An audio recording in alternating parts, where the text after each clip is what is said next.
This episode of the Community Workbench podcast is brought to you by yours truly, the realtor Matt Noren of Remax Bell Park Realty.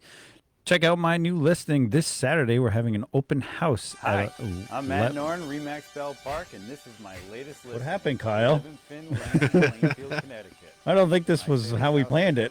I thought you wanted to go to the next listing, which is this. Lawn, a ready generator, just everything. Come on in and look.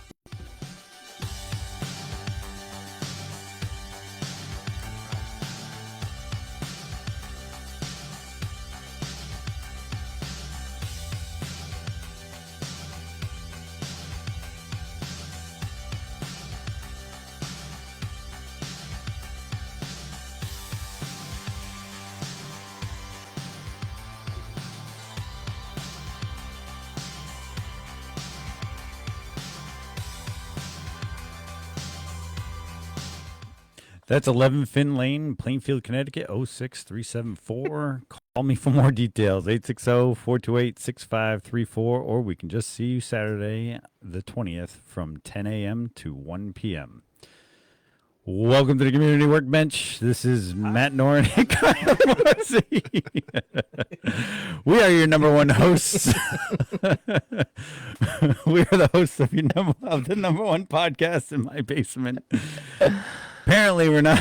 I've been on vacation for too long. At the bench, we try to repair the sense of community. So every week, we bring you small businesses, entrepreneurs, community leaders, charities, and pretty much whoever we feel like talking to.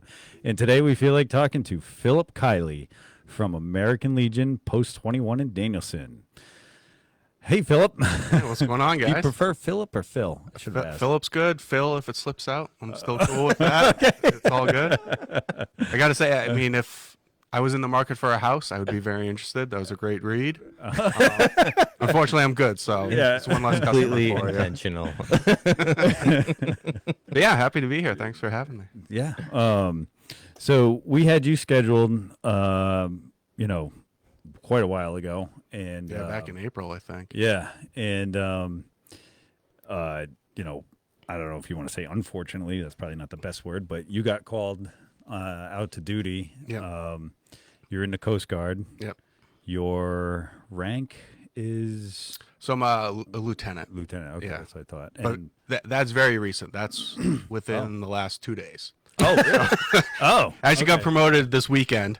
Congratulations. So, Congratulations. Actually, that was aboard the USS Constitution up in Boston. So that was Nice. super cool. Yeah. But yeah, so I got promoted a couple days ago. But yeah, I mean, same deal. I mean, I was down in Baltimore doing my Coast Guard thing. Yeah. Yeah. So, I mean, tell us a little bit about your career in the military and you Yeah. know, being deployed in April for this big crazy Yeah. So I mean, Baltimore fiasco. yeah, I mean, I think I canceled on you guys like at the last minute too. It was like Was that- Friday. Was that the episode we did just us two? Yeah. Yeah. Oh, was it? No. No. No, it wasn't. No, we found. Actually, no, you It was guys- the we had Woodstock. Amy Yeah, Monahan the from Woodstock. the Woodstock Economic Development. Yeah. Awesome people. Yeah, she awesome Yeah. place. came on. That was great. So she came on. That was great. It was the gym teacher that had to cancel on us. Oh, that's she didn't right, get yeah. the clearance. Oh. And then we rambled on for 45 minutes to tell everybody that it was canceled. But yeah, so I mean, I got that. Well, I was watching the news. So this was back in what was that? Late March. Saw the news. Just like everybody else, that this bridge collapsed in Baltimore, and you're like, holy crap, what's going on? And then, so with my role in the Coast Guard Reserve, I'm an emergency management specialist. So my job is to like be trained up and ready for, federal, national level emergencies that in the Coast Guard's world are usually like responding to hurricanes. But this was just a atypical, out of this world bridge collapse and basically shutting down a major city. But so I'm watching the news and I'm just like, ugh, I know I'm getting called up for this. Like, it is guaranteed. Like, this is exactly what I do. And I took just the administrative process in, mobilizing reservists, getting them on orders, getting them down there. It took a few days for me to show up. But as I'm getting all these calls from, my command and the Coast Guard, and like, all right, you're definitely going. And I'm telling my civilian employer, hey, I'm disappearing for a little bit. Sorry. I'm looking at my calendar. I'm like, oh my God, Community Workbench. Oh, I got I'm to glad cancel we were on these third guys. on the list. Not any higher. That's pretty sweet. Yeah. It sounded like he told us before he told his wife. Well, she was involved in the conversation as well. She knew. But yeah, so I think the day I showed up in Baltimore was April 1st when I think I was scheduled to be on with supposed to you be on, guys, yeah. talking about, military stuff, American Legion, all that. But yeah, I mean, I got down to Baltimore. So, I mean, I've been in the Coast Guard for this summer. I just passed 16 years. I've always been in a reserve status, so I've always done that weekend warrior dual hat thing. So I've always had like a civilian career, Yeah. but then managing, my Coast Guard reserve career on top of that, Wow. which can be a challenge, but it's still fun. Sure. And I've had opportunities to do some like really amazing things with the Coast Guard, and I do enjoy mixing it up a little bit. You get to travel, you get to do cool things. Yeah.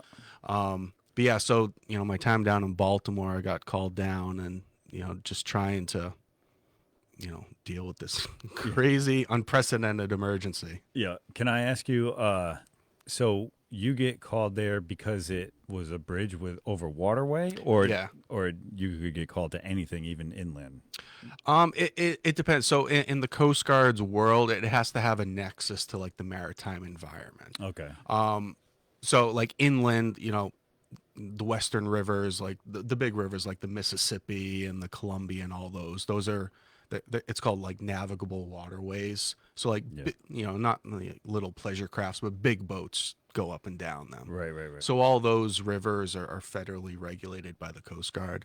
Okay. And so in my role in this emergency management response framework, the federal government has this sort of like figured out and set up. So whenever disasters happen, based off of the details and the location and what's involved with it, there's certain agencies that are like tasked as the lead agency. So like a train derailment, the Coast Guard has no involvement with that. Like, Right. I don't know who it would be, like Department of Transportation. They're the lead on that. Yeah. But anything with a water nexus, maritime wise, the Coast Guard is tasked as the federal lead. Nice. So my job is, responding to these kind of emergencies. So in the meantime, when we're not doing disaster response, we're training and we're getting ready for it. And so that's how the Coast Guard got pulled into this. And you're right. So this was a bridge collapse that blocked Baltimore Harbor. So ships couldn't get in and out. The channels were shut down. So so this response was unique because it also just wasn't just the Coast Guard. This was a unified command. So one of the other big lead agencies was the Army Corps of Engineers, who were really tasked with figuring out like the bridge part of this, like the engineering. How do we safely demolish what's there? How do we safely pick it and get it out?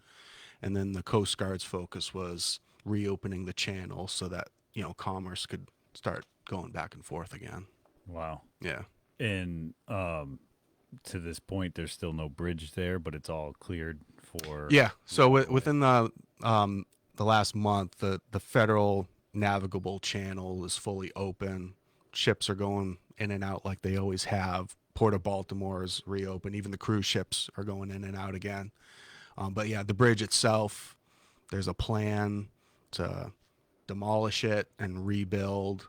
It's going to take a while. I mean, I'm hearing. So we're not involved with that, and I have no special knowledge on that part. But just like what I've read and heard, it's going to be another 3 to 5 years before they have like the new bridge in place, which is terrible because I was essentially living down there for a month straight, and I'm commuting in and out of work. I'm going to the cruise ship terminal to do my Coast Guard job, and then when I'm done, I'm heading back to the hotel. The traffic down there is terrible because this major artery that so many local people were using is Right. gone. Yeah. So now that funnels all the traffic to the other two roads, and it's a mess. I feel terrible for like the people having to deal with this day in and day out because their commutes are just awful at this point. Are there any ferries, or is that like a possibility to set one up?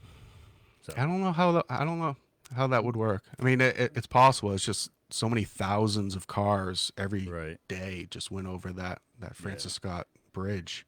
Yeah. And it got hit by a vessel, right? Like a Yeah, so one of those Ocean big liner. ocean-going container ships. Yeah. Yeah, I mean, from what it appears, I mean, it just was truly a terrible accident. The investigation's still ongoing, and I don't have any special insight into this. I'm just aware of what happened.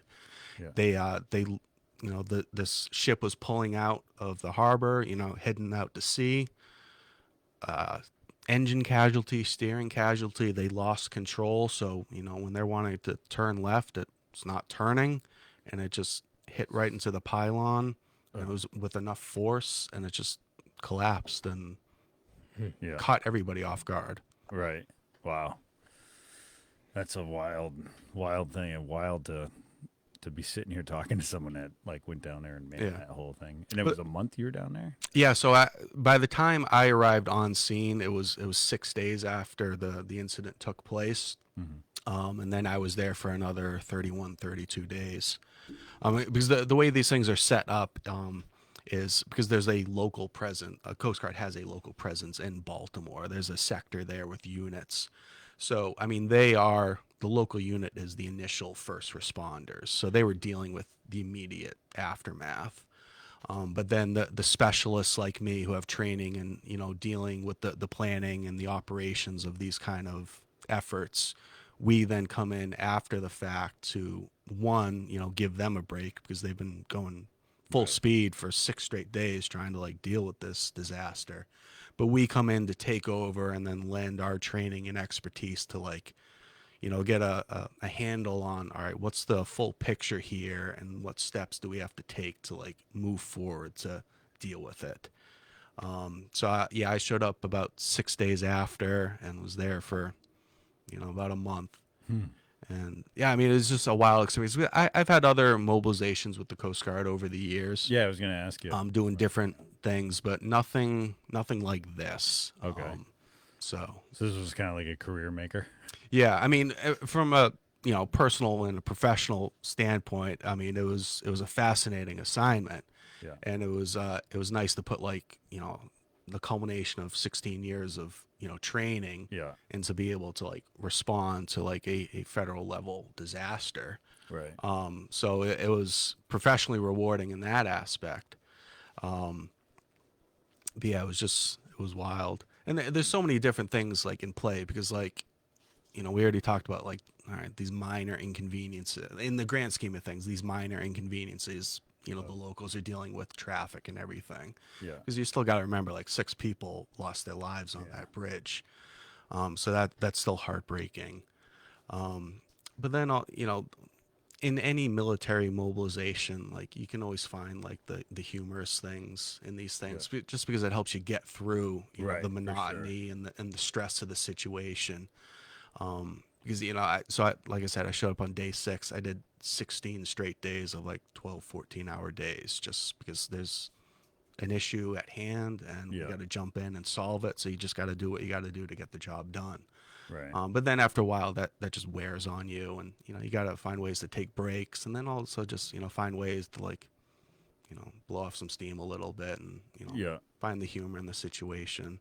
I mean, it's similar to like, so I used to be a volunteer firefighter in Norwich. It's the same thing with like first responder services. Like you see some rough things that it weighs on you. So like military first responders sometimes get like a dark sense of humor just to like deal with it a little bit. I have a lot of friends and family that are paramedics, and sometimes I feel blessed that I'm kind of included in their little venting circles, and that kind of where they blow off the steam and they have the dark sense of humor and whatnot. And it's like some of those are some of the best conversations.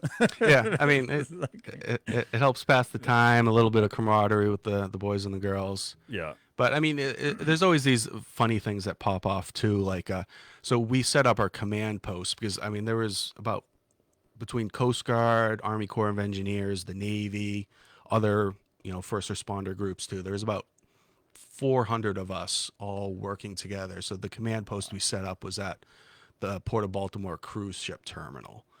So like if you're gonna take like a Norwegian cruise line, this is like where you checked in and got on board, and then you went off on your cruise and everything. But obviously there was no, cruise ships going in and out, and this is this big wide open space, and it was perfect for us. We just throw in tables and chairs, bring our laptops, and get to work. But we felt bad because in the meantime, a cruise weeks before had left. They were on their way back, and then obviously couldn't get into the port of Baltimore. And there's only so many places like these giant cruise ships can like moor up to, and then it has like that jet bridge where you can like get on and off. So we started like asking questions because like we're coming in every day, every morning, and we see the parking lot is like full of cars, and we're like, who are all these people? Because we know it's not us. Like we know there's a lot of us, but like who are these people? And then we find out, oh, there's a cruise out there. They're on their way back, but they can't get back in. Wow. So they had to go to like North Carolina or something like that. Actually, maybe Virginia. It might have been Virginia, somewhere in Virginia. And then they had like just Greyhound bus after Greyhound bus shipping them all back Oh up my here goodness. because their cars are in the parking lot in Baltimore. Wow. And we saw them all getting off that day, and they weren't. There were some frowny faces I'm out sure. there, and you get it. But it was just Yeah. one of those things. That's kind of like, COVID. There was people stuck on cruise ships. There was Yeah. people stuck on vacation. Yeah, same idea. Wow. Yeah, that's quite the ordeal. So, Yeah. what? So you You can do it. Yeah. So you come back up, and then you get was this part of your, wow. When you made lieutenant? Yeah. Like, is this part of that? Like, No, so that was just so my promotion was just like military promotions are on like a schedule for the most part. Okay. So it was just my time. So I had like a group of peers, like here's your class of like 80 people I don't even know what it was. Here's your 80 people who are like eligible for promotion. And then big Coast Guard at headquarters like convenes a board and figures out, who's the best, who's most qualified. And so I was just on that list of, eligible, and big Coast Guard seems to think I'm doing an okay job. So Nice. they promoted me. But yeah, so that was just part of the regular schedule. Gotcha. So Gotcha. Okay, let's talk about American Legion. yeah. Do you want to talk about American Legion as like a national thing, and then we'll talk more about Post 21? Yeah, we could. So For people that don't know what American Legion is and their mission. yeah, so American Legion is the largest veterans service organization in the country. Wow.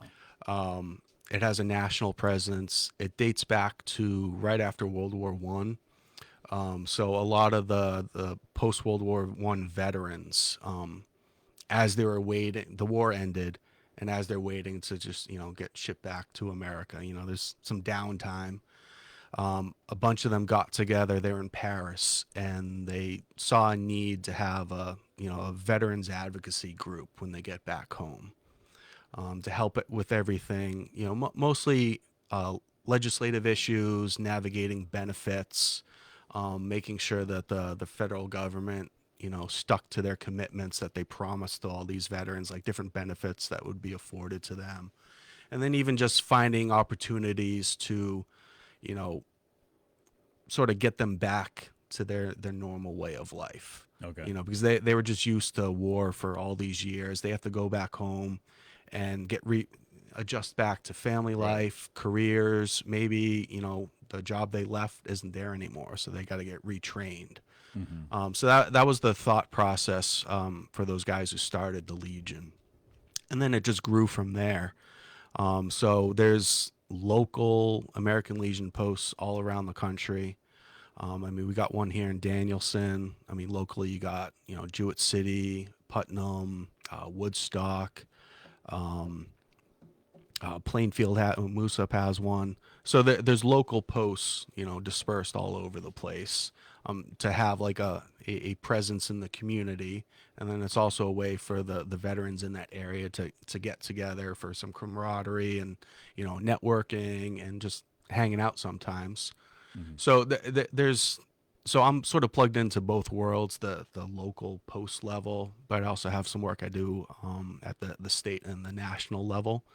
Now that's not for everybody. It's just an interest of mine, and it's just opportunities, and I have the interest in it, so I pursue it, and it's a way for me to give back to the larger organization and to veterans as a whole. Yeah. But there's some people, I mean, they're just interested in hanging out at the local posts with the guys, and that's it. Yeah. Yeah. So like one thing that I've seen a lot is like a retiree, especially with like state workers and stuff, like learning to navigate like their like medical benefits and Yeah. stuff like that. Is that something that they would work on with other veterans, like the same type of Yeah, thing? so that's a big deal because Yeah. disability benefits for veterans Right. is handled at the federal level through the Veterans Administration, the VA. Yeah. And it's a nightmare of a process. It's super complicated. It's super frustrating, especially for people who they're applying for these benefits because there's something wrong with them, either physically or mentally. Right. And then trying to navigate this bureaucracy on your own, it's a nightmare. Right. And I like to think of myself like I'm a reasonably intelligent guy. I know what's going on. I tried to do it on my own and I gave up. I just threw my hands up like I can't figure this out. Wow. Yeah. So the American Legion has credentialed, they're called VSOs, Veteran Service Officers, and depending, it's either a paid position or it's a volunteer position, but they're all trained in how to navigate the VA process. Wow. So like I sat down with my VSO, we went through my military medical record, what was wrong with me, what should I apply for, those kind of things, and they help you with the application. They help shepherd it through the process, and you wait, you wait and you wait and you wait. And then eventually the VA comes back and hopefully it's a thumbs up and you're getting your disability rating, or they kick it back. And then if that happens, that the member gets super frustrated, and then sometimes they just want to throw their hands in the air and say screw it. But then that VSO is there to help them. So that's one of the big selling points of the American Legion. Yeah. Is helping people with that. Providing the But so you don't even have to be a member of the American Legion. If you're just a veteran, you don't have to be a member of the American Legion. Our VSOs will help you through that process. Wow. And there's others too. Like, so I don't want to neglect, because there's other veteran organizations out there like the VFW, Veterans of Foreign War. Another big one is DAV, the Disabled American Veterans Association. They're small. So like the big ones are Legion and VFW are like the two big ones. There's also AmVets. I've heard of that one. Yeah, there used to be one here in Brooklyn. Their clubhouse got sold. I don't know if they're still active, but they're much smaller compared to Legion and VFW. Yeah. And then there's other over the years. So Legion, VFW, and DAV are kind of considered like the legacy organizations just because they've been around the longest. But over the years, like other groups have popped up, like Wounded Warrior Project, and there's like the Vietnam Veterans Association, there's the Iraq and Afghanistan Association. They all just have different focuses. Yeah. Those are mostly like legislative and benefits. When people think of like American Legion and VFW, like they think of like the local post. Where they got the bar, and they'll do barbecues, and the Boy Scouts will do events there, that kind of stuff. So they have Legion and VFW have like those physical presences in the community, and those others are just like advocacy and veteran benefits organizations, and they all do great work, and we're all essentially on the same team. We just have different populations, we focus on. Right. Because I'm in the Coast Guard, like. If a Marine was sitting here, I'd give him a hard time, call him a crayon eater. But at the same time, like we're still on the same team. It's like a brother-sister, relationship. Yeah. It's We had a lot of that going on Memorial Day. So I mean, same thing, because all right. So Danielson, American Legion, I'm a part of. Well, there's a VFW in East Killingly. they're all great guys. It's not like a rivalry. We just Right. have different, populations we serve. VFW is focused on veterans who served overseas, but the American Legion focuses on all veterans because not everybody deploys overseas and goes to war. Right. So we just have different populations we focus on.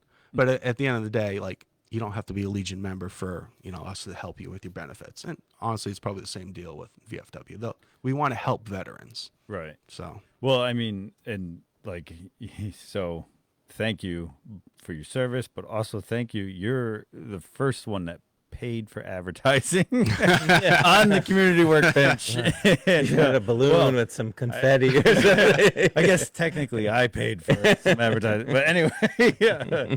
And I can't thank you enough for that. And that read was about the scholarships. Yeah. And that the scholarships go to obviously people that aren't veterans yet. You Yeah. know what I mean? Or yeah, local. So they have a connection to the military. So we've So when we were advertising with you guys, awesome that we were the first. But we were getting the word out about our student scholarships that we do every year. So that was the ad read right there. yeah. And we've traditionally always done 2 scholarships for like a graduating high school senior as they go off to college. So we did that this year as well, but we also introduced essentially we call it the higher education, but it was for current college students as well. So presumably that could be a veteran. Maybe they did 4 years and now they're going back to college. So each of those scholarships have a connection to the military because we're a military, veteran organization. So we want to support the community. So obviously, the high school seniors aren't going to have military service, but it was set up for if you had like a parent or a sibling or a grandparent who had served, Okay. they could apply. Yeah. Because it's supporting a military family. And then for the college higher education one, the same deal. You have a close family member who served, or presumably it could have been someone who served themselves, and now they're just going back to college. Yeah. That was back in that March and April timeline when we were getting the word out. We've since awarded those scholarships, and those students, they got the checks. They didn't bounce. Nice. They're happy. We're just looking to support people. So the high school kids, this year they were both Killingly graduates. One lived in Killingly, one lived in Brooklyn. Across the board, fantastic candidates. Yeah. Even the ones like we wish we could award more. Right. That's usually. Yeah, it's very impressive going through their applications and seeing their school record and then all the extracurriculars and their community involvement and everything they're doing. For sure. It makes me thinking like, what was I doing at that age? Yeah. But it also like, hey, the youths, they're doing great. Yeah. It's not.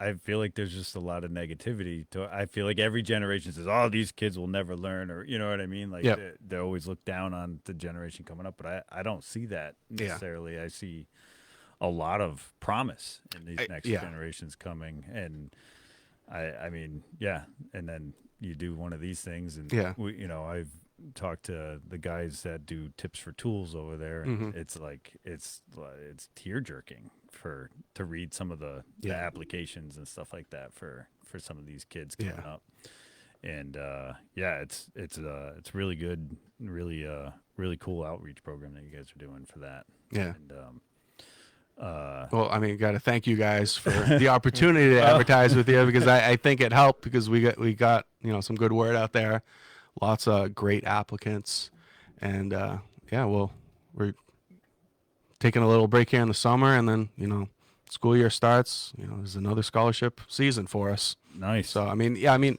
at the local level, I'm a member of Danielson Post number 21. That's the local team here, and our big thing every year is the scholarships for the students, but we also we want to support the community, so we give a lot to like the local little leagues and Pop Warner football, Friends of Assisi food pantry. So Nice. we're looking for ways to support the community. So that's for sure. That's what our members like doing. We all get excited So it's a fun time. I mean, just reading on your Facebook, it says Veterans Strengthening America. We strive to enhance the well-being of our community. If I could read that well enough.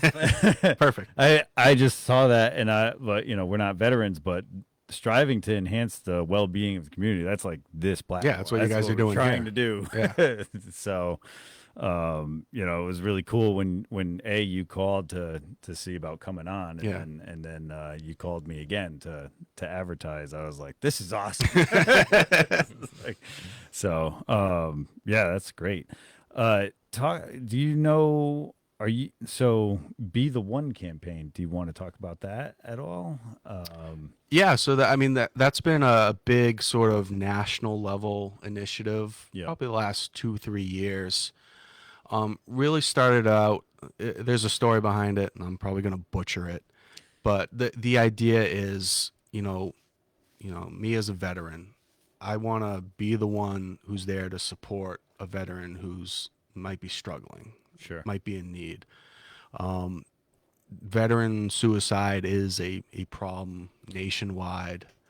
Same thing we were talking about, the struggles that, local first responders deal with. It's the same thing in the military. Sometimes people go through some rough patches. For sure. And they feel like, just giving up. So the Be the One campaign has been a big national focus for the American Legion in getting the word out. Like we do these things, we call them buddy checks. Yeah. So, all right, we have the local post. We get together at least on a monthly basis, but there's some people that just don't pop in. We want to check in on them, make sure they're doing okay. Yeah. Like, hey, Joe, haven't seen you, around in a little bit. Is everything good? You want to hang out? Kind of stuff like that. Yeah. So that's like at the very basic level. There's sort of like program initiatives involved with that, resources available for, that I can share with someone I know who's struggling, or they could find it on their own. Like, hey, if you need professional help, we have the resources. We can connect you with the right people. Yeah. We can make sure, you're doing all right. You're getting the treatment that you need. So that's like the big picture of like what the Be the One campaign is. It's, I want to be the one who's there for you when you need it. Yeah. That's awesome. I don't even know. Yeah. That's just amazing and it's kind of wild that, the statistics that it is. And I hope that, I hope it proves to work. Yeah. I hope it is working. You know what I mean? Yeah. I hope people are just reaching out. Yeah, it's tough. And everyone, and I'm no different. Like, it seems like everyone knows somebody who, unfortunately made that final irreversible decision to take their life, and it has a ripple effect. It goes beyond just the immediate people, and it's always tough, and it's sad, and it feels hopeless sometimes. But there's this is, and at the end of the day, this is just a program. It's a national initiative. It only works if people buy into it. Right. And you don't even have to follow like a protocol. Yeah. You're just calling a buddy. Yeah. And that's my big takeaway, is just being there, for the people in my life. So that's a big part of it. Yeah. But yeah, actually, so we bring it up. I actually have something for you guys. It's No kind way. It's kind of along those lines. So are you familiar with like military challenge coins? Yeah. Yeah. Yeah. Oh, actually, well, those guys probably. I probably missed that part of the episode when the guys are on. But that was a 3-hour episode. Yeah. So I get it. So we were talking about Be the One. Oh, so I got 2 American Legion challenge coins for you. They both have the Legion logo. One's got Be the One on one side, and then one's the like the official seal of the Legion. That's awesome. So just a token of appreciation from me and the members over there at Post 21. But Thank love you to very much. have you guys have those. These are awesome. Did you guys talk about challenge coins at all? Kind of briefly. John had made some for the other guys that were on, but I don't know if we got into like the history behind Yeah, so John was sitting in the middle. We had Keith Army on that side, and we had Mike Covington over there, Navy, and he had made that. So he does laser engraving. Oh, that's right. Yeah, And yeah. so he had made them each challenge coins that are, one was Army, one was Navy, Yeah. and then he also had one for the Coast Guard for the other guy that was supposed to be here. And then he also made us each Community Workbench podcast No, that's cool. ones, and he's got our QR. That's a QR code, right? That's what that's called. Yeah. Yeah. So he's got our QR codes on one side, and then the logo for the Community Workbench on the other side. So I just keep mine here. I know there's some rules though. If so, I was the one who grabbed the Coast Guard one and brought it to Yep. Mike Snyder, and he goes, "Well, I guess I owe you a beer." And I was like, "Why do you owe me a beer?" I was like, "Yeah, you're the veteran. I owe you a beer." Yeah. He goes, "No. Whenever you present a coin to another military member, if they don't have one to Yeah. present, then they owe you a beer." And I don't know if you want to show those to the camera. Yeah, It because was like- the history is very murky, and depending on where you look, like, Okay. who knows? But like the way it's sort of like evolved over time. Like, so if the three of us were going out to get drinks at the bar, you're supposed to have one of your coins on you, and like I could challenge you, like, hey, where's your coin? You gotta slap it on the table, and if you don't have your coin with you, you're buying the round. So that's one aspect of it. Because the way it's sort of like in place now is that collectibles kind of like cheapens like the sentiment For behind sure, it. for sure. But so I have a bunch of them throughout my career, and like all the units have their own coin. Yeah. When you do deployments or do a cool event, like everyone will get together and get a coin. So I have one for my time down in Baltimore. And then also like the bigwigs like admirals and generals, they'll have like their personal coin. Like so for the Coast Guard, like Admiral Linda Fagan, Commandant of the Coast Guard, like she'll have her own like personal coin. And when they're going around doing like unit visits, they'll the admiral will ask like, oh, who's the top performer, who's been doing a great job the last couple of months. Yeah. And they'll shake your hand and give you their coin. So people collect them over time. I mean, the round one is like the standard, but you'll see crazy designs. I have one that's like an anchor. I have another that's I had a Coast Guard assignment in all places, Yuma, Arizona, in the middle of the desert with the border patrol. But I have a coin that's like those Funko Pop like bobblehead kind of characters. They're like the vinyl, like you buy them at like Hot Topic and stuff. But Vaguely, they'll be like Harry Potter ones or like anime stuff. Well, this is like in that Funko Pop style, but it's a border patrol agent. It's just something cool. Yeah. But yeah, I mean, challenge coins are fun. But yeah, happy to give them over to you guys. So you get multiple ones when you're in the military, like, because once you give one, right, and you trade, Yeah. you don't want to get rid of the one you just traded. That's now something you collect, right? Yeah. So I mean, I don't know that a lot of people trade coins anymore. I mean, that might have been a thing in the past, but it's kind of like the way you want to get a coin is to have someone give it to you. Gotcha. Rather than like buy it on your own, because you can buy them. Right. Well, when we were at the U.S. Constitution, we had the Navy guy with us. Yeah. And he bought some there. Yeah. So he could give and trade or whatever. Yeah. So that, like because- when you're there, like the U.S. Constitution Oh, has gotcha. one. So Yeah. like, I mean, I'm sure somebody has to manufacture them. So Yeah. kinda- So it's more meaningful, like if he then hands it out to somebody. right. And that's why I'm Yeah. pretty sure that's why he was getting them. I mean, yeah. Yeah. Because so my current unit, so as a drilling reservist, like my assignment, for 1 week in a month, 2 weeks a year, is actually up in Boston in the North End. So the Coast Guard has a base on the North End.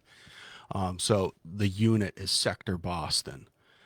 I have 2 coins from them now because one, I bought one because I was new at the unit. I'm like, oh, I want my new unit's coin, so I bought one. But then I also got one kind of related to the work I did down in Baltimore when I got back. The captain, who was the senior most person there, thanked me for, the work I did down there. And she shook my hand, gave me the coin. And I was like, oh, it's the same coin I have. But this one's more meaningful because she gave it to me. I didn't like buy it at the store. Yeah. Yeah. So maybe you'd trade the one you bought. Yeah, maybe. Although I think I crossed them. So I don't know which one's which at this point. You ever go to Mike's Pastry up there in the North End? I was going to say, you must eat well up there in the North End. So yeah, the Jewel Weekends are fun. So we were there Sunday. We didn't go to Mike because my family was with me because of the promotion ceremony. We didn't go to Mike's. I forget, one street over from Hanover Street. I feel like it starts with an A. Yeah, it's the one that not as many people go to. It's not as touristy. Yes. Yes. Well, yeah. that's the big thing. Yeah. Because, and it's funny because it's just one street over. Right. Because so like I'm up there like a Friday or Saturday night for my drill weekend. I finished the work day. Well, I got to get dinner. Well, the North End is a fantastic place to have dinner. Sure. But yeah, I mean, Friday and Saturday nights, the restaurants are packed. Yeah. But it seems like just on Hanover Street, you literally go one street over and you walk right in. And for all I can tell, it's the same great quality Italian food. Yeah. I've eaten at Georgiana's twice now, and I think that's amazing. And that's like, I don't know. I can't remember where it is.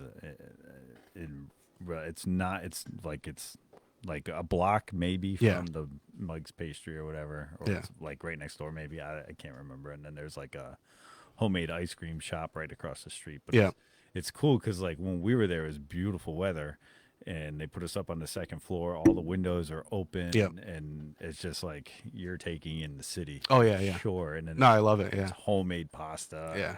It's like I haven't had a bad meal up there. Yeah. So I don't mind making the drive once a month. Although I feel like sometimes like my entire paycheck is going to like dinner for the weekend, but I don't really get into that with my wife. This is my spending money. Yeah, you see Mike's and the lines around the door. Yeah. But this place, so I was there Sunday, but it was like Sunday morning. It was a little quieter. And this other place, apparently it's open 24/7. Oh, wow. Mike's is cash only. This place takes a card, so we went there. They had to do something different, right? we got to bring cash back. We gotta bring cash. So let me ask you this now. Would it, like, I didn't have the honor of serving for the military. Would this be weird if I was presenting a coin at a bar with someone? I don't know. Like, I think it would be weird for me as a military member too. I don't think that happens. Right. That But much. I wouldn't think so. Like, this is going to be a collector's item. Yeah. Here in the studio. Yeah. I don't think anyone's going to be challenging you at the bar to present your Right. your coin. I didn't think so, but I just wanted to make sure. Especially not being in like a military town per se. Because I was just waiting, like, I'll leave it on the bench and that'll be known, and then people will be like challenging me. And I'll be buying all these rounds now. I think you're safe. You don't. I have know to, you have one, Matt. Well, now they do. It's out. It's out in the open. People know. They're going to challenge you now. I'm gonna leave it in the studio, so I think you're safe. You don't have to take up your pocket space carrying that thing around. So. but thank you. These are really awesome. Yeah, very So cool. Yeah, maybe we should have John make some of these up so we can just give them to the other challenge coin people that are on the show. This is a new experience for us. Yeah. Well, so there's different levels too. So this challenge coin is like, this is, solid metal. So this is a good quality one. The next step down is poker chips. Okay. Just because you can probably buy 2 to 3 poker chips for one of those. So it's a little easier to give those. I love poker. Not hurt the wallet a bit. Yeah. So I have a few of those too. So That's cool. So yeah, I've seen there's like I feel like I saw an eagle-shaped one that somebody had too that they were showing me. Yeah. So like, they come in all different shapes and sizes. yeah, I've got an anchor one. I've got a cool one from I was down in Guantanamo Bay in Cuba. Wow. And this is like a compass rose, and it spins, and it's kind of like in a Pirates of Caribbean sort of style. Yeah. So that was a cool one. What was Cuba like? Are Are you allowed to talk about your time in Cuba? Well, so yeah, I mean, so there's different things. So there's like, all right, so there's people hear Guantanamo Bay and they think of like the terrorist detention facility, which that's a thing, and it's still there, just a lot smaller than it was 20 years ago. But part of it too is so the U.S. Navy has had a base there since like the 1890s. Wow. It's our longest overseas base. So there's a Navy. So all right, you got the Groton sub base down here. Well, there's a Navy base for the U.S. Navy that just happens to be in Guantanamo Bay, Cuba. It's crazy because hundreds of years ago, the two countries had a good relationship, and then there's the communist revolution in like the 50s, and then we just didn't give it back.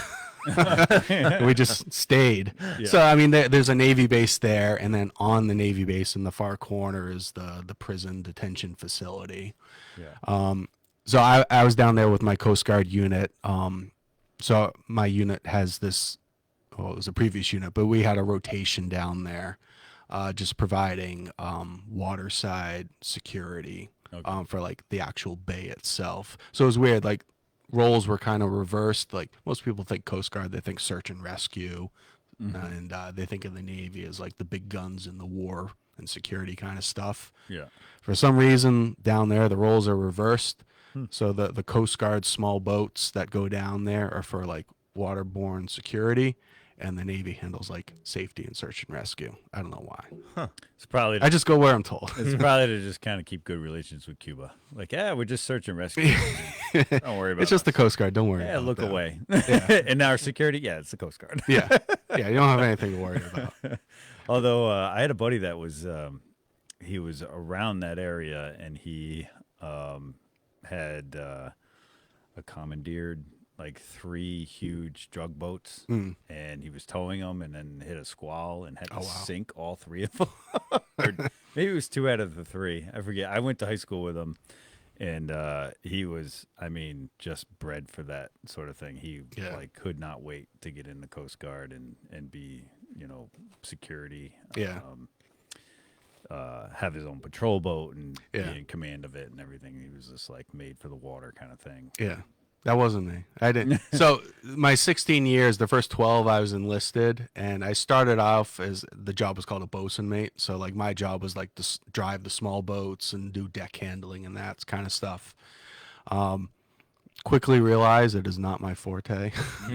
I wasn't great at my job. I was like, let me find something else. So I moved to a logistics position, which worked out good because that then sort of led me to get training and experience that I leveraged to get my current like civilian job down at Electric Boat, where I do purchase order contracts. Oh, wow. So it all worked out. I didn't plan it this way, but it worked out.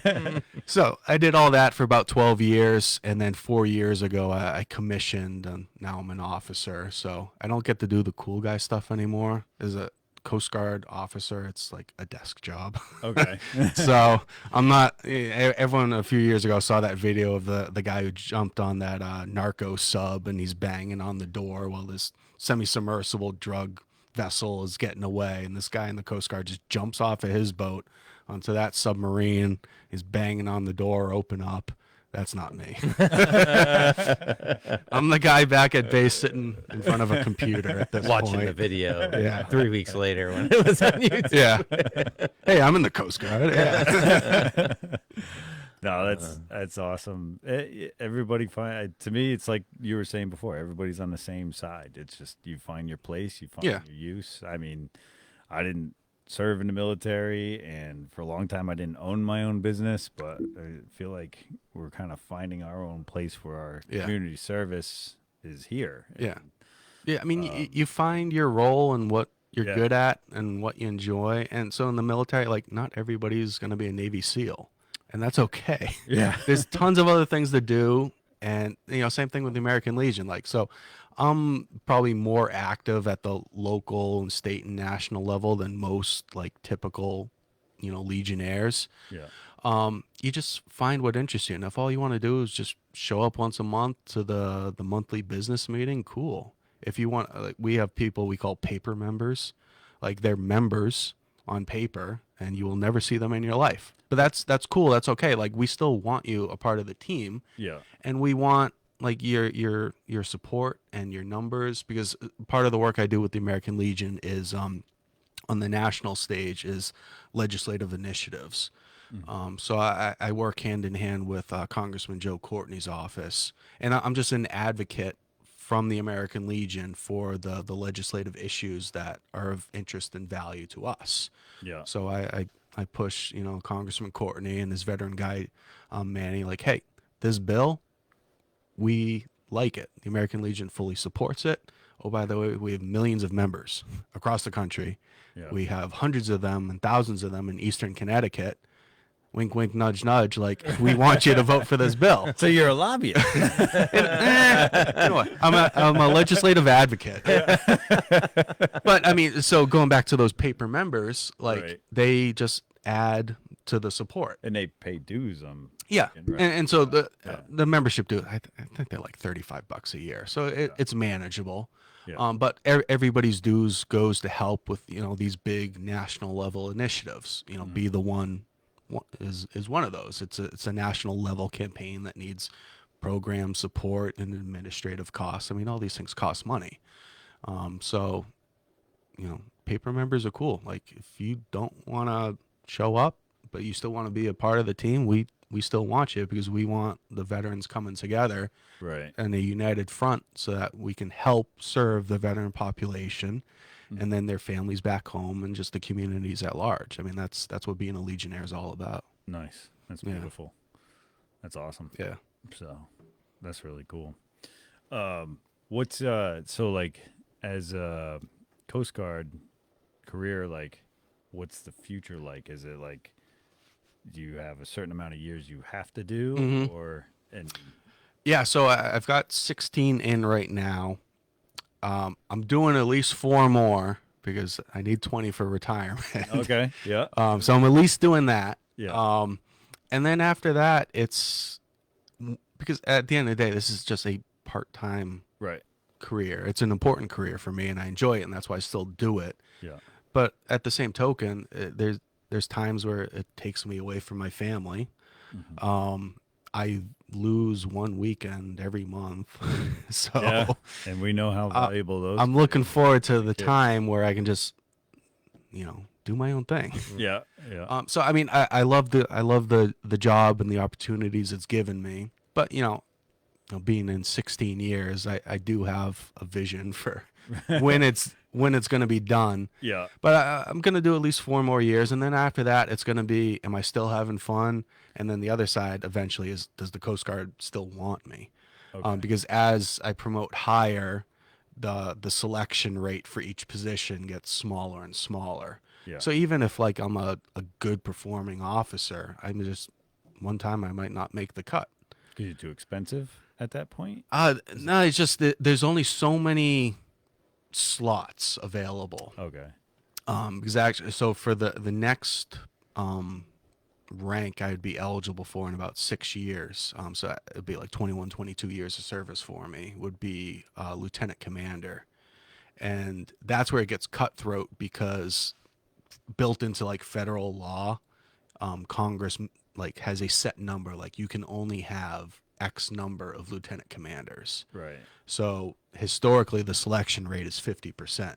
So in my peer group, when we're all looked at for that next level, half of us aren't going to be selected. So they're just selecting the top 50%. Right. And everyone below, it's you're out. Yeah. Gotcha. So Yeah, I mean, makes sense. that time will eventually come to me. Oh, so you can't even stay at the No, rank you're at. So if you're eligible for promotion and you don't get promoted, you have to. Yeah, it's pretty much an up or out situation. Ah. So you're either getting promoted up or you're out. Now, so the details is like they'll look at you twice. So you might get passed over 1 year, you'll get looked at the next year. But if you get passed over that second time, you're done. Then you're done. So yeah, Wow. that will eventually happen to me. Or I'll just reach the point where like, yeah, I've had a good run. Right. I'm looking forward to having my weekends back. Yeah. Or I don't want to do another deployment. I've had enough. I don't want to spend more Yeah. money in Boston. Yeah, yeah, exactly. I got to protect my paycheck. Yeah. And then, yeah, I mean, that's on the horizon. But yeah, I got at least 4 more good years in me, and then just Yeah. reevaluate. So 16 years in, that means did you go to college? And then Yeah, join? so I was in college. I enlisted in the reserve between my junior and senior year of college. So that summer between junior and senior year, I went to boot camp.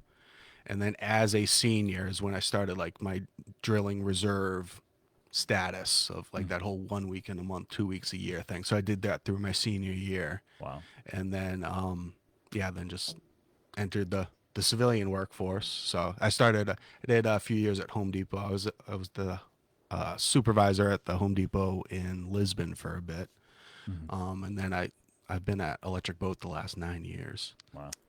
So it's all, like I said, I didn't plan it this way. It worked out pretty good for me. Nice. Yeah. Nice. Well, that's good. I'm glad you know, there's always things said about, military life and whatnot. And it's nice to see someone coming away with real positive attitude towards it. And, and then, I would imagine it's very inspiring to, a young kid that, would want a part-time gig or the full-time, like my buddy that I knew, he was like ready to go. Yeah. He was I mean, ready. there's always opportunities between the different services and the different jobs within it. There's something for everybody. Yeah. So I don't know if there's anyone out there watching and they're interested, like, just talk to someone Yeah. and, don't just talk to the recruiters because they give you a very packaged view of the military. I don't want to say mine lied to me, but there were some things that were omitted in our conversations. But yeah, I mean, there's something for everybody, and you get to meet some really interesting people too. Sure. Yeah. And I mean, I'll give a shout out to Ellie, who's she's a member of our American Legion team. She's she's in her late 20s, early 30s. She did probably like 6 years in the Army. She deployed to Iraq. She's now a professor here at Quinnebog. Nice. She also teaches at Three Rivers. But I mean, she got some good stuff out of her service. Enjoyed her time, but she did 6 years. I'm the guy who's gonna do more than 20. Doesn't matter. I mean, it's just whatever works for you. Right. Yeah. Yeah. That's an awesome perspective. Yeah. I'm super glad you came on. I was like, I feel like a lot of people don't know about American Legion. Yeah. Like, honestly, I didn't know. I had heard the Be the One thing, but until you called and I started looking into American Legion and having you on, I didn't realize those two were one and the same. Yeah. So I mean, yeah, it's tough, especially for like younger veterans, because for better or for worse, like a lot of them have a perception, like if they have heard of the American Legion or the VFW, like, oh, it's a bunch of like old guys sitting at a dark, dingy bar, complaining about things, which sometimes that is a thing. But it's like I was saying before, you find your lane, you find what interests you. Yeah. If that's what you want to do, there are plenty of opportunities to do that. But if you want to do other things and get involved with community initiatives or legislative advocacy like I do, like those things are there. And there's a framework already pre-established to do these things. Yeah. Because, in Washington at Congress and the White House, like the American Legion means something. Right. So you're just not some random person approaching a congressman saying, hey, I really like this initiative. Like when I do it, I'm still some random person, but I have the backing of the American Legion apparatus behind me, and that means something. Yeah. But there's something for everybody, and part of the reason, my local post, like I started the social media for us, partly as a reason to give people like a peek behind the curtain and sort of dispel these notions of like, oh, the Legion's just old guys drinking beers. We do other things, and I wanted to showcase that and show it off. Yeah. Partly just to show the community what we're doing, but then also it's a bit of a recruitment tool too for like younger veterans. Like my focus is mostly younger veterans and showing them like, hey, this is like an inviting, safe space. We want you included. We want you here. Here's all the cool things we've been doing. If there's anything that interests you, we want you on the team. So I wanted to be like a catalog to showcase all the things that we do. Yeah. And we're not just guys drinking at a bar, especially here in Danielson, because we don't even have a physical post location. Not every Legion in VFW has like a building. Some do, some don't. So your bar is mobile. Basically, my bar can go on the road, so I can go to Chubby Dog and do the after hours thing. So I mean, there's advantages and disadvantages to having like a bar or a building. Right.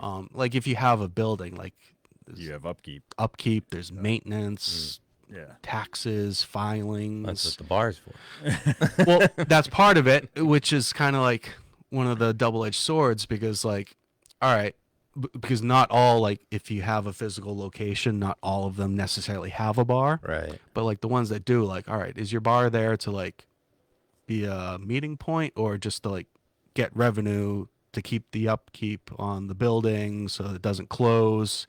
And like, are you really contributing money to the community?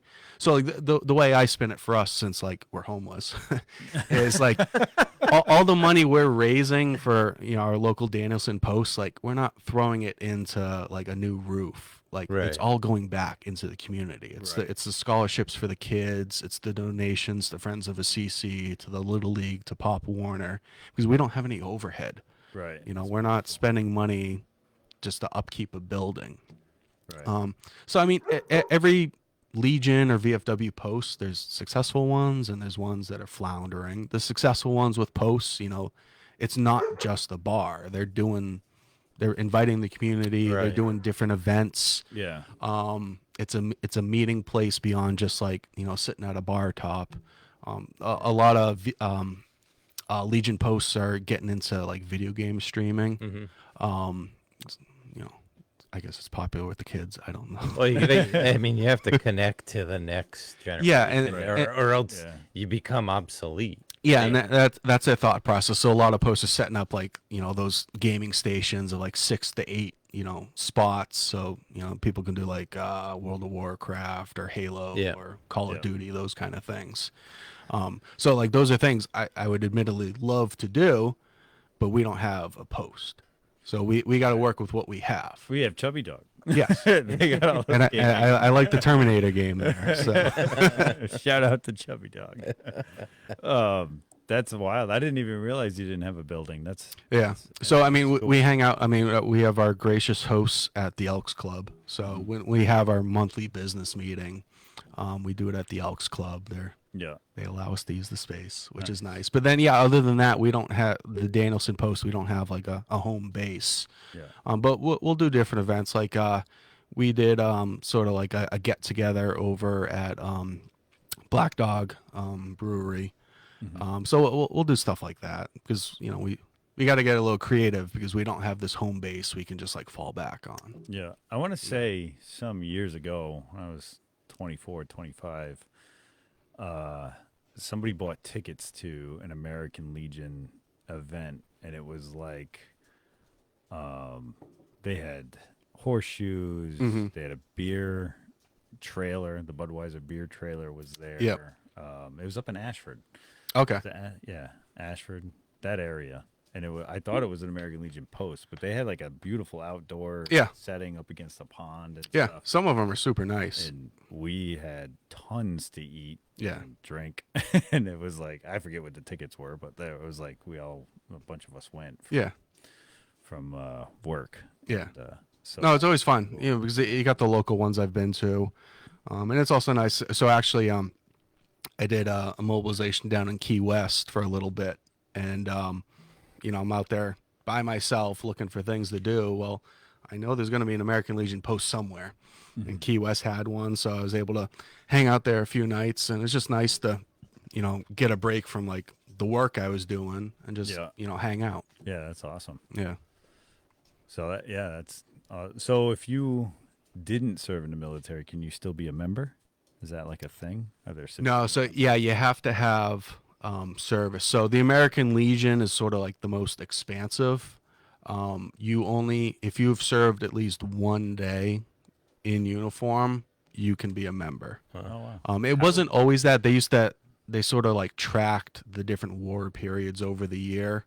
But then that started to exclude people because all right, you had World War One and then two, then Korea, Vietnam. So that was like a big period of time.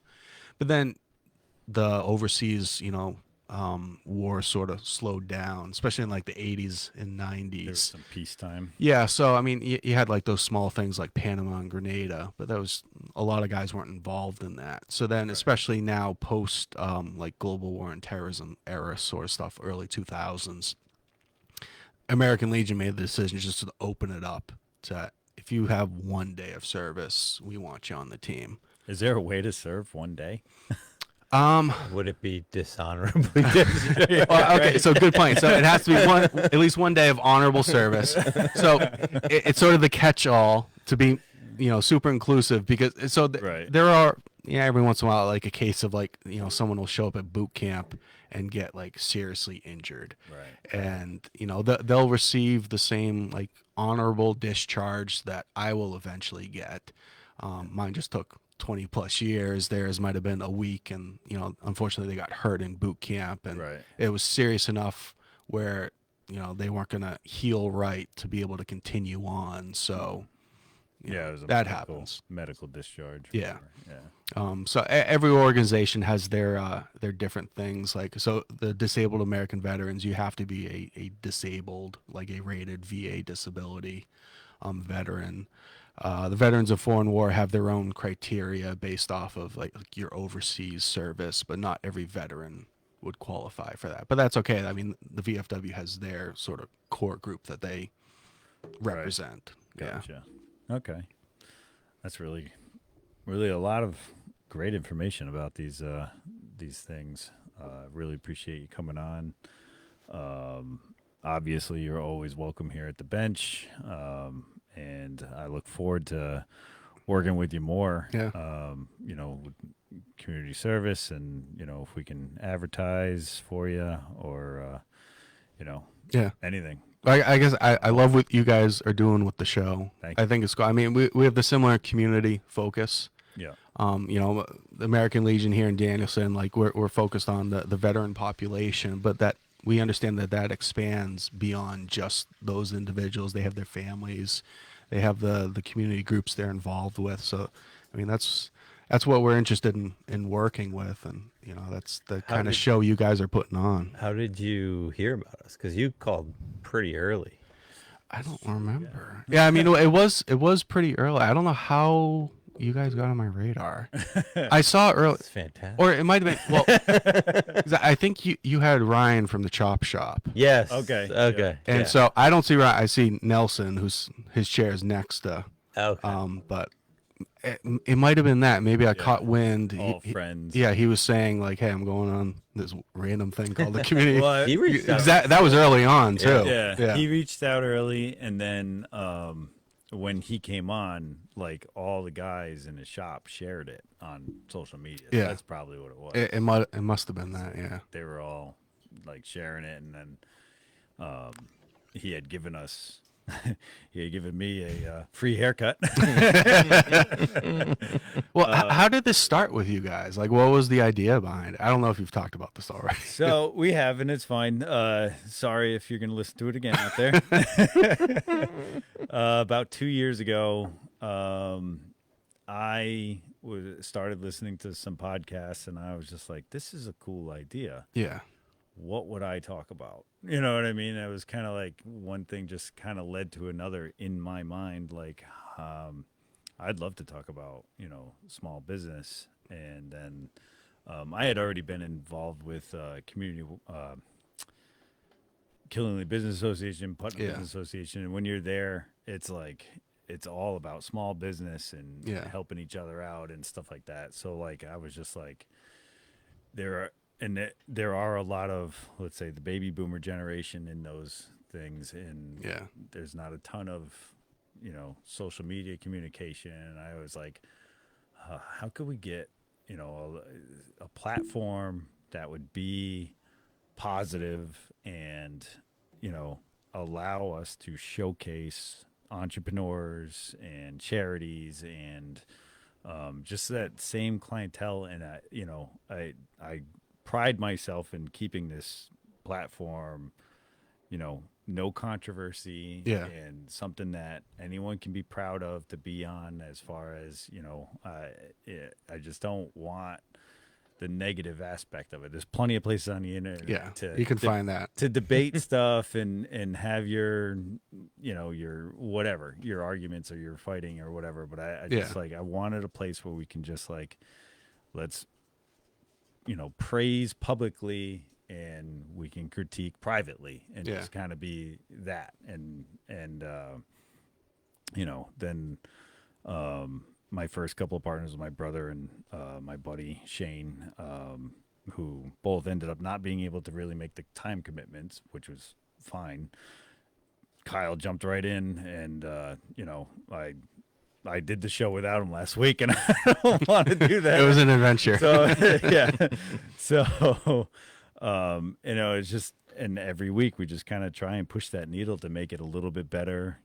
First it was, let's make sure the audio is good. And we had some shaky weeks for sure. And I just want to make it pleasurable for people to listen to, as well as make it, like a safe kind of environment for someone to come on. And, if you listen to me talk to an electrician for like an hour, you're going to feel more like that electrician and you're going to be more comfortable to hire him. Exactly. That's the whole idea to me is just, and have people thinking more about like, oh, I could go buy a wrench from the local hardware store rather than some big box store, that kind of thing. And I mean, that's what I think's super cool about what you guys are doing, because I mean, otherwise, because your point, like a lot of like these baby boomer businesses that might not have like the social media awareness and, letting opportunities pass by. Like when I was starting up the social media for my local post, like I'm one of the younger guys, and I was like, hey guys, I was thinking about doing this. What do you think? They're like, oh, we would love for you to do that. We've been wanting to have like a Facebook thing for a long time. We just didn't really know how to go about it and how to do it, and we'd screw it up. Yeah. So I was like, I'll do it. I'm glad I have your blessing. I'm just going to run with it. Trust me. And, but yeah, I mean, because you get some great groups on that probably otherwise wouldn't, like Friends of Assisi, great organization. And I know you guys had them on, but like otherwise, like, So, and that's funny because I have friends on Facebook that still don't know I do this. So it's like, it's crazy to me that, Are they really your friends? Well, it says it. But to have other small businesses around that people don't know about, to me, that's a tragedy. You know what I mean? Like where you could be, like Kyle and I love coffee. It's like we go to all the local coffee shops as much as we can. And I've talked to people where there are coffee shops that they don't even know they exist. And I'm like, oh, well, let's get them on the podcast and change that, Yeah. Well, I mean, I only keep my Facebook around, like my personal Facebook, like, because I've had Facebook from the very beginning. Really? And it's just changed so much from, when I jumped on in like 2006. Big picture, I hate using Facebook. So my friends, like it's probably been 10 years since I've had like a friend interaction on Facebook. I just keep it around realistically to like see what's going on in the community. Like I follow like the local businesses or like the local community groups just to see what's going on in town. Otherwise, I would have no reason to keep it. I would have gotten rid of it years ago. It's just so different from what it used to be when I first started. Yeah. But I mean, I keep it just to know what's going on for, It was town. far more authentic when you had to have an EDU email. Yeah. There were no ads. It was just like, this was a place to connect. And then, when it was the Facebook, yes, the college years, the original. Yeah. I missed that one. So my wife was a year ahead of me in college. I think when she was on it, it was the Facebook. But yeah, when I started, like you had to have the .edu. And so I went to a college in Massachusetts. So I think the way like it got released, like originally, like you had to have like, it was just for Harvard. So you had to have like harvard.edu. Yeah. And then I think he expanded it to like all the Ivy Leagues. Yeah. And then the next release was like all the New England schools. So that's when I caught on to it. Yeah. But that was just Yeah, and then when they needed way money, long they ago. just said an email. You Yeah. just needed but yeah, when they opened it up to like anybody, that was the first time you saw like, oh, this is changing, because Yeah. it changed a lot, and then Yeah. it's gone downhill since then. Big time. Wait a minute. This is a community workbench page now. Yeah. No, I get it. Social media is like a double-edged sword.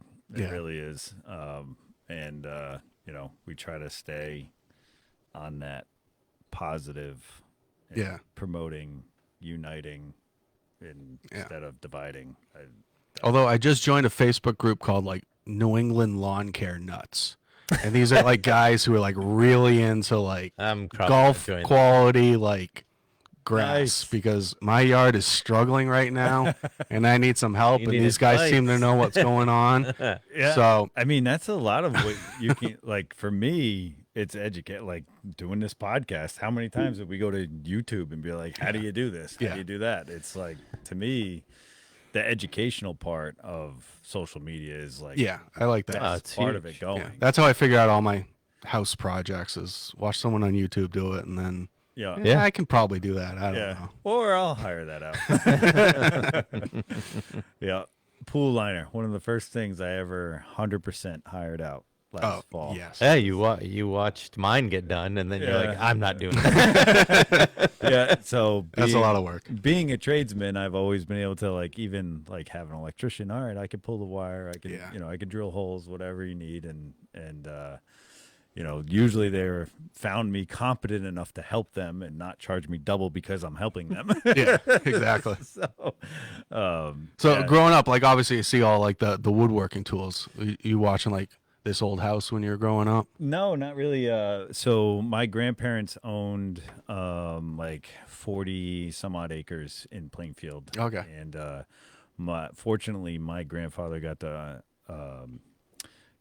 to retire early at 62, and I was 5 at the time, from EB, and he had worked in the model shop for a number of Okay. years before he became general foreman. So like when he retired, he started making wood toys. And Okay. His claim in his shop was, I make toys with all wood and glue. Yeah.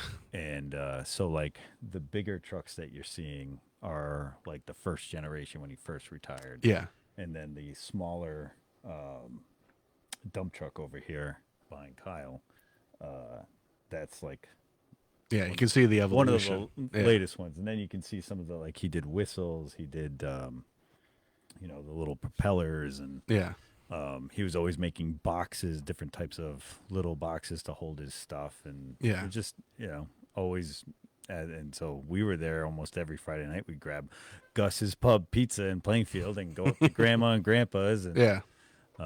we'd watch him, either finish up in the shop, or we'd be able to see his progress of different. He made this huge train that was like the length of this whole bench for sure, and it was the engine in the coal cart. Yeah. It was like he had steamed out all the lines for the steam lines and everything, so they're all curved and Oh, yeah. everything around it, and he had a little bell with the thing, had all the gauges inside. It was incredible. Yeah. All that fine Everything. detail It work. was all wood and glue. Yeah. And even made a track for it. Had made sure like the wheels ran the same way, and even the cup link came when it backed up. The pins dropped, and like Sure. like the real coupling. It was Yeah. so cool, and just to see that progression as a kid, I was just like always fascinated with woodwork and, Yeah. and stuff. And he was always saying, "Well, the good Lord gave us time and a brain. You got to use them." So that was like his thing. So That's cool. yeah, so I just grew up with that. My dad was a draftsman, and so like kind of got the drafting end of it from there. Yeah. Then I took architectural at Ellis Tech, and then I went to work for a residential carpenter, Okay. Woodstock Builders. Yeah. And then the rest is history. Yeah. This is like, Yeah, because growing up, like my father and I, we didn't do any sort of like projects or anything. He wasn't particularly interested or handy himself. But for some reason, like I was always watching This Old House on, because so I grew up in Massachusetts, so it started up there on like the local Yeah. PBS, oh wow, and then I just like Bob Vila and Norm and all this woodworking, but I Yeah, never no, did no anything. And then all these years later, I start working at Home Depot, and I knew nothing. Like my first day, like I didn't even know how to work the pallet jack. So like people are showing me like the very basics, but then just over the years, I start picking things up, and I'm working with the tools and working in the store, like building displays and stuff. So I got a little more familiar. Yeah. And then it seemed like half of my paycheck was just going to buy tools at the store I work at. But you know, Yeah. I would say I'm reasonably handy at this point. Yeah. But like I can't do like, you know, fancy fine cabinetry or finishing work, like, you know, mortise and tenon joints are beyond my capabilities. But like I can frame a shed and stuff like that. And Nice. I can pretend like I know what I'm doing, and I'll watch a few YouTube videos, and then Yeah. like I can do it, or no, I'm gonna hire someone. But I got enough to keep me busy. Well, hopefully you'll hire somebody that we had on. Yeah, exactly. That's the whole idea. Yeah, is the trades and being in the trades has always been a plus. Even though I had it was more the weather. I had the love-hate relationship. with, Yeah. you know, siding a house in the dead, you know, negative 10-degree weather. I'm sure it's not thrilling. With a wind chill, it was just like, and your fingers hurt and everything hurts, and Yeah. it's just like, yeah. That was probably the biggest drawback for me. I don't know.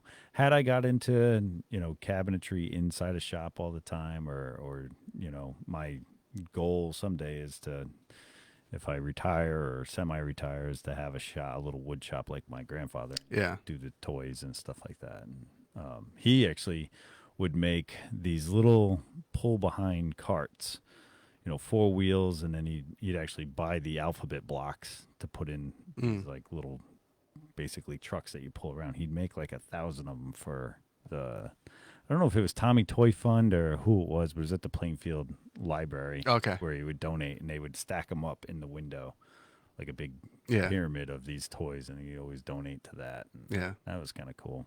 Well, I always love, like, I have a lot of like respect for like the trades, especially working at Electric Boat. Like, so, you know, I'm just a regular office guy. Like, I have no special skills. I sit at a computer all day. But like I see what, you know, all these guys and gals are doing in the shipyard and building this complicated machine and all the hard work that goes into it. And like, I gotta tip my cap to them. But yeah, same thing. Like Yeah. sometimes it's the brutal elements, because those Yeah. production facilities, like, they're really hot in the summer and really cold in the winter. Yeah. And you're sitting there welding, and I'm like, Yeah. I'm not cut out for it, but I'm glad that like you are really skilled in this, because we need you. Yeah. Yeah. And for some, they don't, you know, they either love the craft so much that it doesn't, you know, the weather doesn't affect them as much because they just love doing it. Yeah. And then there are just people out there that can brave it and they're good with it. I have buddies that, you know, they rightfully so bust on me now, like, oh, how's retirement, Matt? You know, and, You went soft on us. yeah, exactly. Yeah, yeah. you did. So even telling the story of the liner, I'm sure I'm gonna get. You didn't do your own liner, you know how easy that is. So, yeah, yeah. Like I said, this platform is for that. You know, just, you know, hopefully we get Yeah. more entrepreneurs, more charities, more you know, Legion posts or VFWs, that Yep. type of stuff, just to raise that local awareness. Yeah. And I'm a fan. I like what you guys do. so. Awesome. Well, thank you, sir. I really appreciate All it. right. It's been And, fun. For everyone out there, thanks for watching. The Community Workbench podcast family is promoting the Be the One campaign. It was started by the American Legion in efforts to stop veteran suicide. For more details, visit betheone.org, or you might even call Philip Kiley. Let's do it. Join us Monday night, July 22nd, when we go live at 6 p.m. with John and Paul Champeau from Champ Games. They retrofit video games to be available to play on the old Atari game system. Ooh. That's Now, if this cool. isn't a niche thing that few people know about. Yeah, but this might go viral in that little niche community right there. Right? Yeah. Yeah, so excited to have them on. And as always, buy local, hire local, dine local, volunteer local, donate local, and have great days.